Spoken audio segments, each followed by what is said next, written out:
విగ్రహానికి సంబంధించిన ఏర్పాట్లు అయితే ప్రభుత్వం చేసింది. మరి గౌరవ ఎమ్మెల్సీ గారు మండలిలో మాట్లాడుతూ గేట్లకు తాళాలు వేయడం మంచి పద్ధతి కాదని చెప్పిన తర్వాత మరి ఏర్పాట్లు చేసినా లేదంటే ప్రభుత్వం ప్రజాపాలనలో భాగంగా చేసిందా తెలియదు. కానీ మొత్తానికి అయితే ఈరోజు ప్రభుత్వ లాంఛనాలతో అయితే ఇక్కడ అన్ని కార్యక్రమాలు జరుగుతూ ఉన్నాయి. ఇప్పటికే గౌరవ ఉప ముఖ్యమంత్రి గారు అలాగే మంత్రివర్యులు దామోదర్ రాజనరసింహ, పొన్నం ప్రభాకర్ గారు కూడా వచ్చారు. మనతో పాటు బాబాసాహెబ్ వారసుడు రెంజల్ రాయేష్ గారు ఉన్నారు. ఆయన అడిగి తెలుసుకుందాం ఈ ప్రభుత్వ ఏర్పాట్లకు, అలాగే గత కొన్ని రోజులుగా తెలంగాణ రాష్ట్రంలో మరి ప్రజాపాలనకు సంబంధించినటువంటి ఏర్పాట్లు ఎలా ఉంటున్నాయి ఏంది అనేది. అన్న అయితే గత కొంతకాలంగా కార్యక్రమాలలో ఎక్కువ బిజీ కనబడతలేరు. ఏది ఏమైనా బాబాసాహెబ్ అంబేద్కర్ జయంతి వచ్చిందనంటే తెలంగాణ రాష్ట్రంలో మీకు అది ఒక రకంగా చెప్పాలంటే బాబాసాహెబ్ వారసుగా సాయి చంద్ గారు మీరు రాష్ట్ర వ్యాప్తంగా గత 5 ఏళ్లుగా మీరు చేసినటువంటి పోరాటం చాలా గొప్పది. సాయి చంద్ గారు లేని లోటు ఎలా ఉంది? ఇప్పుడు బాబాసాహెబ్ అంబేద్కర్ సంబంధించిన విషయంలో మీరు ఒక్కరే కనబడుతూ ఉంటే సాయి చంద్ గారి పాట మాత్రం కనబడుతూ ఉంది. ఆ బాధను తెలంగాణ ప్రజలు ఎలా గుర్తు చేసుకోవచ్చు? సాయి చంద్ ఉన్నప్పుడు విగ్రహావిష్కరణ చాలా అద్భుతంగా, అంటే ఒక దేశానికి సంబంధించిన పండుగ. బాబాసాహెబ్ అంబేద్కర్ గారు ఖండాంతరాలు దాటి ఆయన ఈ దేశం యొక్క కీర్తి పతాకాన్ని విశ్వం మీద ఎగరవేసేప్పుడు అంబేద్కర్ అంటే ఒక గొప్ప సముచిత స్థానం కలిగిన భారతీయుడిగా ప్రపంచమంతా గుర్తించి ఆయన బర్త్డేనే ఈ ప్రపంచంలో నాలెడ్జ్ డేగా జరపడం భారతీయులందరూ గర్వించదగిన విషయం. అలా మన మాజీ ముఖ్యమంత్రి గారైనటువంటి కె చంద్రశేఖరరావు గారు ఈ 193 దేశాలలో ఎక్కడ లేనటువంటి గొప్ప విగ్రహాన్ని మన దగ్గర పెట్టి మన తెలంగాణ ఖ్యాతిని ఆయన కూడా మరొకసారి విశ్వవ్యాప్తం చేశారు. అలాగే పక్క రాష్ట్రంలో ఉన్నటువంటి గౌరవ మాజీ ముఖ్యమంత్రి జగన్ గారు కూడా, అంటే తెలుగు ప్రజలే బాబాసాహెబ్ అంబేద్కర్ గారి యొక్క ఆలోచనను గుర్తించడం అనేది ఒక తెలుగువాడిగా నేను గర్విస్తున్నటువంటి విషయం. అట్లా కళాకారులుగా బాబాసాహెబ్ అంబేద్కర్ గారి వారసులుగా నిరంతరం ప్రజల్లో సమస్యల మీద గలాన్ని ఎత్తి ప్రశ్నించడంలో ముందున్నటువంటి మేము దాంట్లో భాగంగా మా మరణించినటువంటి మిత్రుడు సాయి చంద్ మరణం భౌతికంగా ఉండొచ్చు కానీ ఆలోచనకు కాదు, ఆశయానికి కాదు. దానికి నిలువెత్తి చిహ్నమే డాక్టర్ బాబాసాహెబ్ అంబేద్కర్ గారు. భౌతికంగా ఆయన మరణించవచ్చు కానీ ఆయన ఆలోచన నిరంతరం బతికి ఉంటుంది. ఆయన వారసులుగా బాబాసాహెబ్ అంబేద్కర్ గారి మార్గంలో నడిచి మేము కూడా భౌతికంగా మరణించవచ్చు కానీ మా పాట, మా నిలదీసే తీరు ఎప్పుడు ఉంటుంది. అంటే బాబాసాహెబ్ అంబేద్కర్ విగ్రహావిష్కరణ రోజు మీరెక్కువ జాతోళ్ళని, మీకు ఏడా రాసిండురా మేము తక్కువ జాతోళ్ళని, నిన్ను నన్ను గన్న తల్లి భారతమ్మ ఒక్కటే, నువ్వు నేను కలిసి బ్రతికే భరత భూమి ఒక్కటే, నీకు నాకు మధ్య కులం అడ్డుగోడలేందిరా, ఈ కులం అనే కుళ్ళును సృష్టించింది ఎవడురా, ఎవ్వడు చెప్పిండురా మీరెక్కువ జాతోళ్ళని, మీకు ఏడా రాసిండురా మేము తక్కువ జాతోళ్ళని అనే నిలదీత సాయి చంద్ మరణించినా, నేను మరణించినా, కళాకారులం ఎవరు మరణించినా నిరంతరం అభ్యుదయ భావజాలం జన్మిస్తూనే ఉంటుంది, ప్రశ్నిస్తూనే ఉంటుంది.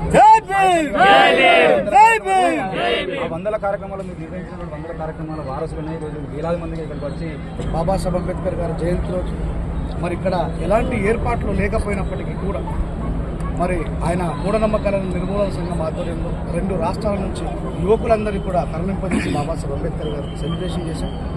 దాంట్లో భాగంగానే చాలా మంది డిమాండ్ మేరకు బాబాసాహెబ్ అంబేద్కర్ గారు లాస్ట్ హర్యానా నుంచి, ఉత్తరప్రదేశ్ నుంచి చాలా మంది వచ్చి నిరాశకు గురైపోయింది.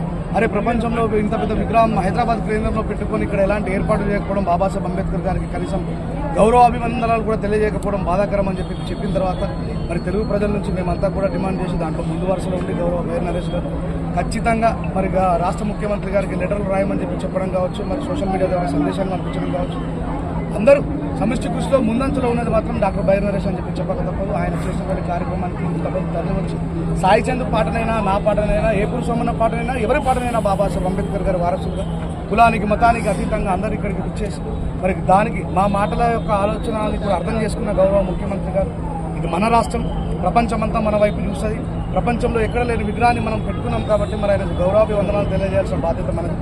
దాంట్లో భాగంగా అందరూ చేసిన సమష్టి కృషిలో ముందంచలో తను వాయిస్ ఇచ్చినట్టు కూడా ఏర్పాటు చేయాలి, అందరికీ అన్ని వసతులు ఏర్పాటు చేయాలి. ఎందుకంటే ఇక్కడ కేవలం మన తెలుగు ప్రజలే కాదు, చాలా రాష్ట్రాల నుంచి వచ్చారు, కర్ణాటక, మహారాష్ట్ర, ఉత్తరప్రదేశ్, ఈ తెలంగాణ పరిసర ప్రాంతాల్లో కూలీలుగా పనిచేస్తున్నటువంటి బీహార్ వాళ్ళు, అమాలి పనిచేస్తున్న వాళ్ళు కూడా వచ్చి చూడండి అక్కడక్కడ కనబడుతున్నారు. పాపం చాలా మంది వచ్చి బాబాసాహెబ్ అంబేద్కర్ గారికి నివాళులు అర్పిస్తున్నారు.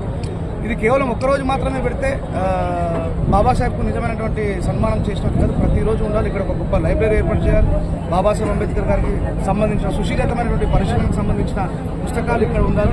ఆయన ప్రపంచ జ్ఞాని ఎట్లా ఉండేటువంటి విషయాన్ని తెలంగాణ ప్రభుత్వం కేసీఆర్ గారు విగ్రహం పెట్టిన మీరు ఉప్పులు పెట్టాలని చెప్పేసి గొప్ప గ్రంథాలయం ఏర్పాటు చేయాలని చెప్పి కూడా నేను డిమాండ్ చేస్తూ ఉన్నా. వచ్చినటువంటి పర్యాటకులకి కూడా అన్ని రకాల ఫెసిలిటీస్ కల్పించాలని నేను రాష్ట్ర ప్రభుత్వం. సో దేవుడి పేరు మీద దందా చేస్తున్నటువంటి ఔలాదాన్ని రాష్ట్ర దేవుడిని కానీ మరి మీ నమ్మకాలు మూఢ నమ్మకాలకు తేడా తెలుసుకోవాలని తెలియజేస్తున్నాను. మొక్కి మొక్కి నొసలు వరిగి పోయేరా స్వేచ్ఛను అడిగి అడిగి దేవుడా ఓ దేవుడా నువ్వు ఉన్నవన్నది పూటకం, నువ్వు ఉంటే ప్రజల బ్రతుకులోన ఎందుకున్నది అంధకారం అనే ప్రశ్నించిన నేను దేవుడిని. మంది అంబేద్కర్ వారసులు, అంబేద్కర్ రైతులు, అనేక మంది బహుజనులు కూడా ఇక్కడికి రావడం, అంబేద్కర్కి నివాళులు అర్పించడం జరుగుతూ ఉంది. గతంలో పోలిస్తే ఈసారి ఏర్పాట్లు అయితే ప్రభుత్వం ముమ్మరంగా జరుపుతుందని చెప్పేసి అనుకోవచ్చు. ఒకసారి మాట్లాడే ప్రయత్నం చేద్దాం. మనతో పాటు రాజేష్ స్ట్రేంజర్లో ఉన్నారు. అన్న నమస్తే. అన్న చెప్పండి, ఏర్పాటు ఎట్లా అనిపిస్తావు? చాలా బాగున్నాయి. పోయిన సంవత్సరం చాలా బాధపడ్డాం అందరం. వేరే రాష్ట్రాల నుంచి కూడా పాపం పర్యాటకులు చాలామంది బాబాసాహెబ్ అంబేద్కర్ గారికి నివాళులు అర్పించడం కోసం ఉత్తరప్రదేశ్, బీహార్, హర్యానా లాంటి రాష్ట్రాల నుంచి వచ్చి చాలామంది ఇక్కడ వీడియోలు చేసిపోయారు. అది తెలంగాణ ప్రజలుగా మనకు అదొక అవమానకరం. సో రాష్ట్ర ప్రభుత్వాన్ని చాలా సందర్భాలలో చాలా స్టేట్లలో కూడా మేము రిక్వెస్ట్ చేసినాం.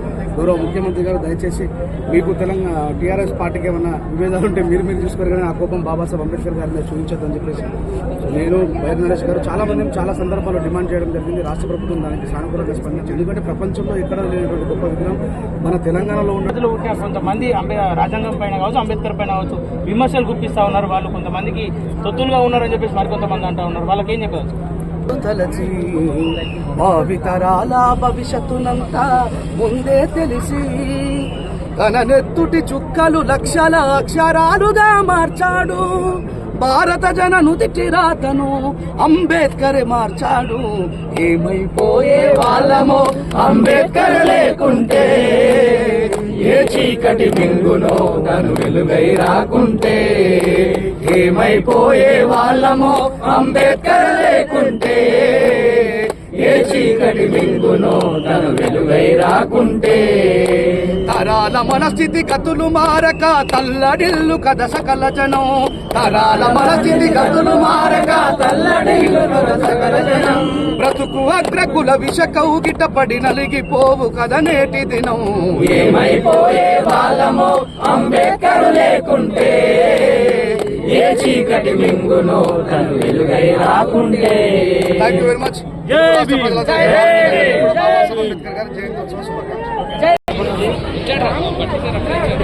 తర్వాత